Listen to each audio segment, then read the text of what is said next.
Ngayong gabi sa reaksyon, isang sundalo, war veteran, ex-defense secretary at dating Pangulo ng Pilipinas.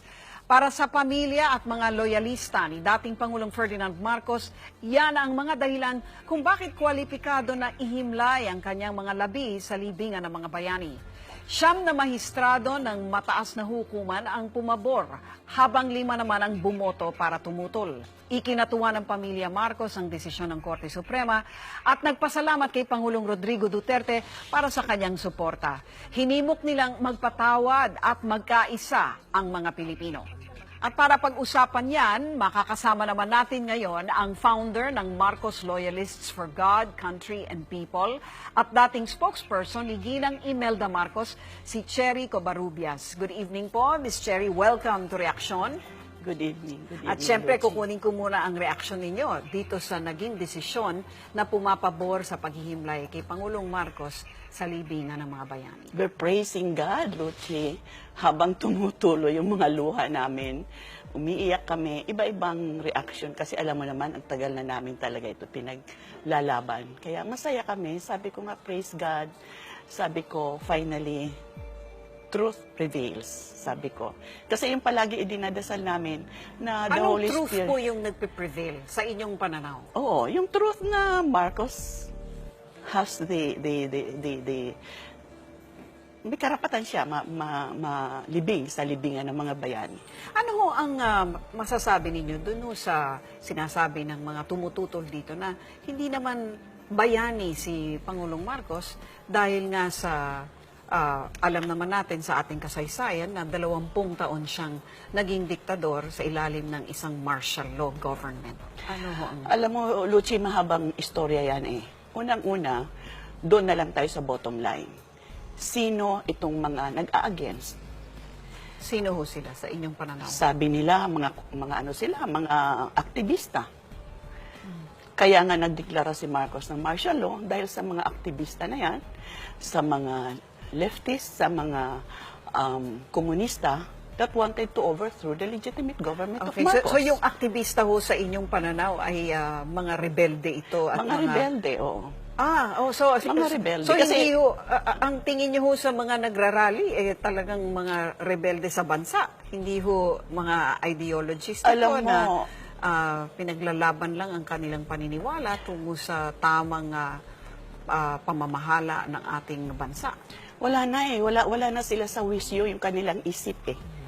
Akala nila, porket congressman sila, abogado sila. Kita mo naman ngayon, nagsalita na yung siyam na mahistrado, di ba?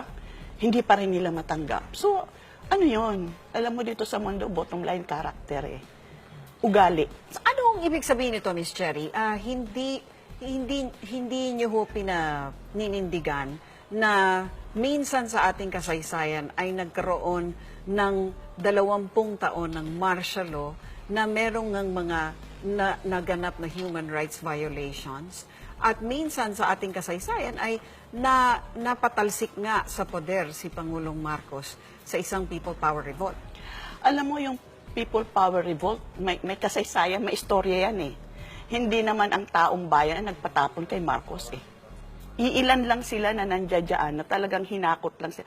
Yan ang kasaysayan, yan ang So istorya. hindi kayo naniniwala dun sa people power revolt? Hindi.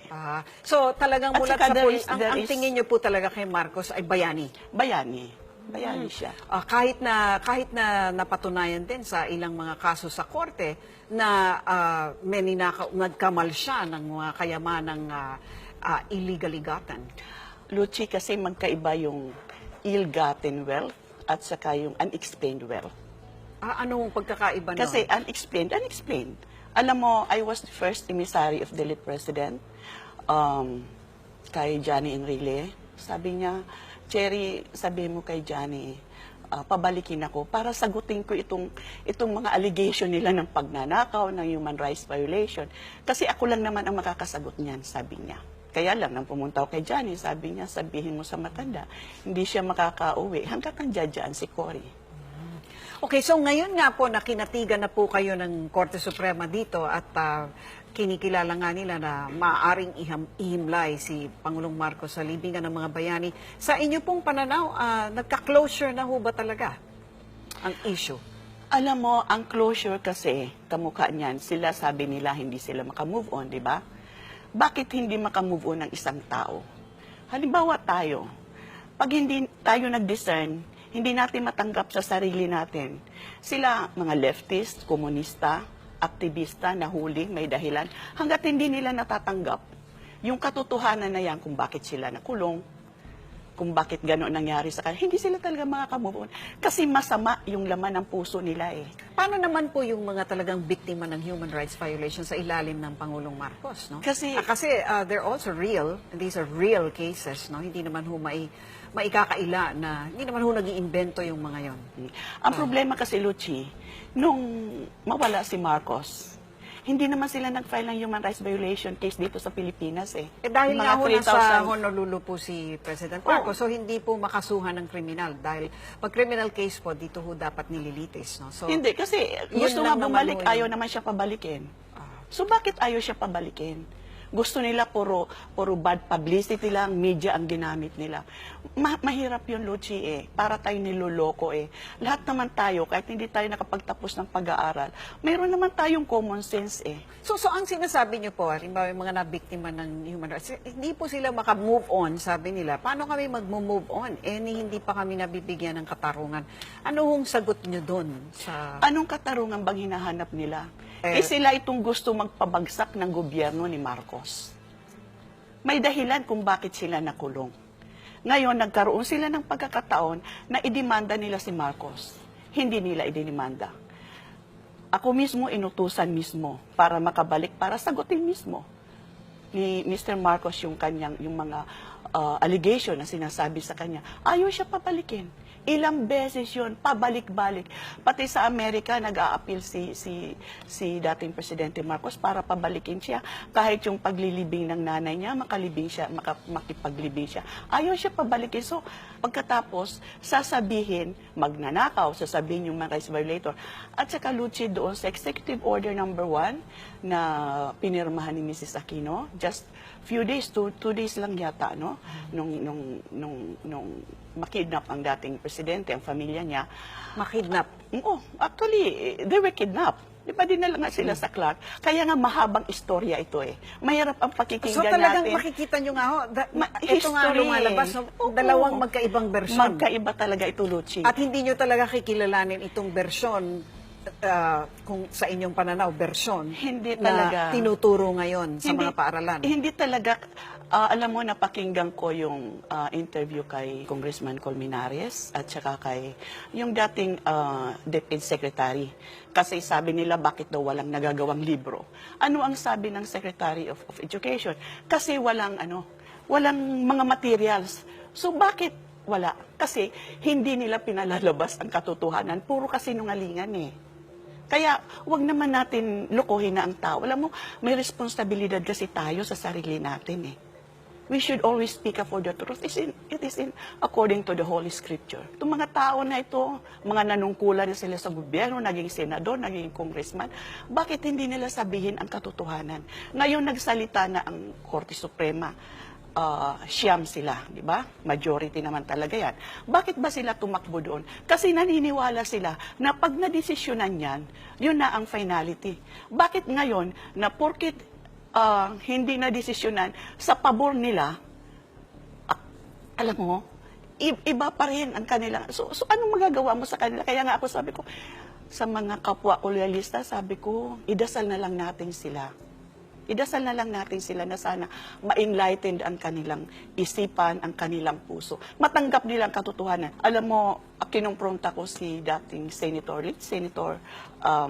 Salonga kasi siya nagsasalita palagi na kagagawan daw ni Marcos, sila ni Ninoy Aquino, ang pagpapasabog ng Plaza Miranda. Alam naman din namin ang kasaysayan. Alam mo, may mga sources din naman kami tungkol sa katotohanan. Finally, sabi niya, Marcos, it was the handiwork of the CPP, Joe Masison. At saka nandoon sa libro niya. Imagine, after ilang years, at saka lumabas ang katotohanan. So dito ho sa lumalabas ngayon na kayo ho ay may bersyon, yung kabila ay may bersyon, parang hindi po na nagkaroon talaga ng closure, no? Hindi talaga In fact, kasi- parang nasariwa palalo ang sugat. Hindi, kasi meron silang agenda eh. Gusto nila talaga pasamain si Marcos eh. Ay alam mo, ito ang nangyari na ito, ang Supreme Court Justice is sham. Alam mo, ang dasal ko palagi, Luchi, sa gabi-gabi na dinadasal ko, alam mo, ang salita ko, sana Holy Spirit,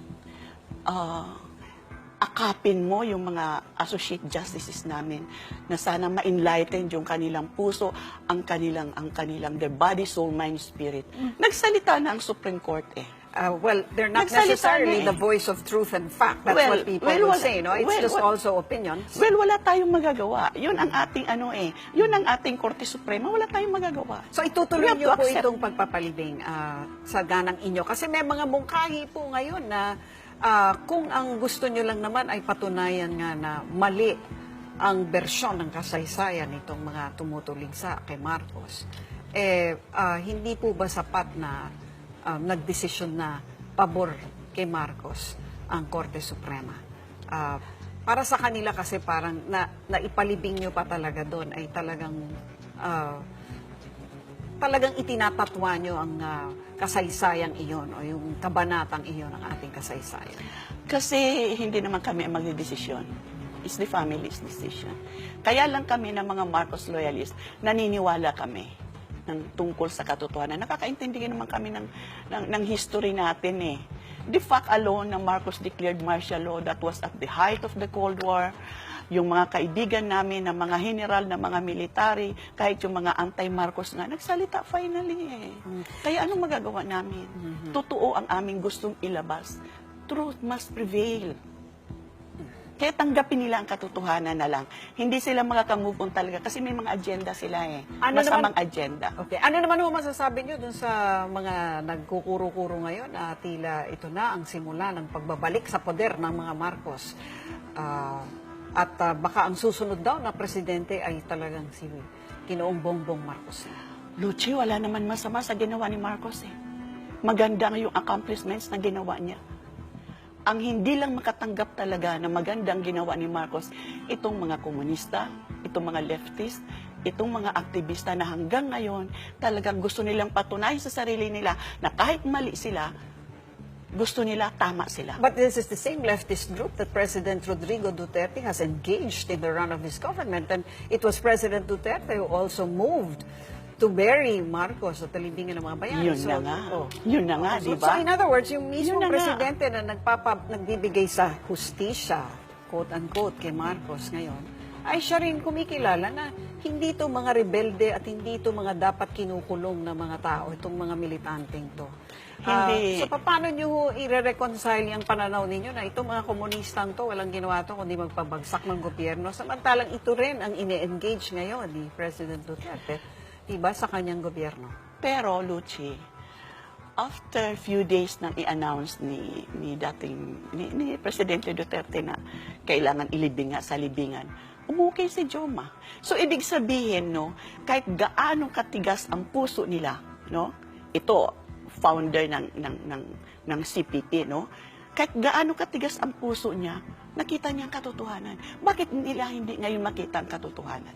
Ito naging presidente, nakita niya ang katotohanan. Walang masama doon, basta ang importante, makita mo ang katotohanan. At i-correct mo kung ano ang mali.